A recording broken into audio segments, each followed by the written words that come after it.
Ertalabdan 3 ta qo'yimni mol bozorga olib chiqdik. Tuni bilan Instagramga serial qo'yib uxlamagan, uni ustiga biratan 3 ta qo'y qo'limga ushlatib qo'ydilar. Bekor turmay deb anqayib, hamma yog'i videoga olib, o'zim videoga olib tursam, chekadagilar hayron. Bu bola nima qilyapti deb qo'yganman. Tortib qo'ylarni sotdik. Biratga sekin chap berdim-u, aylanishni boshladim. Bir qarasam, men birat nimalarnidir tushuntiryaptilar.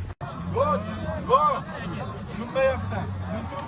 O'zinglar hal qilib olinglar dedim, sekin-cheka chiqib birpas tomosha qildim. Bir tomonga qarasam, bolam ko'pdi, birga videoga tushdim. Keyin qarasam, anida ikkita tog'a barakani yomonni olishayotgan ekan.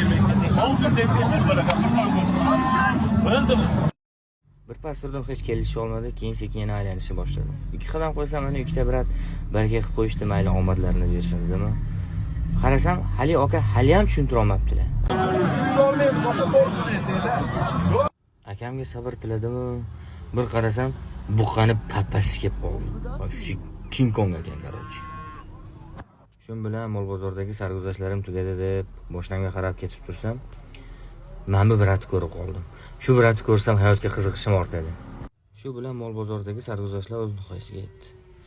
Inshaalloh like, komment qoldirib, podдержка qilib ketasizlar deb umid qilaman. Hammalarga rahmat.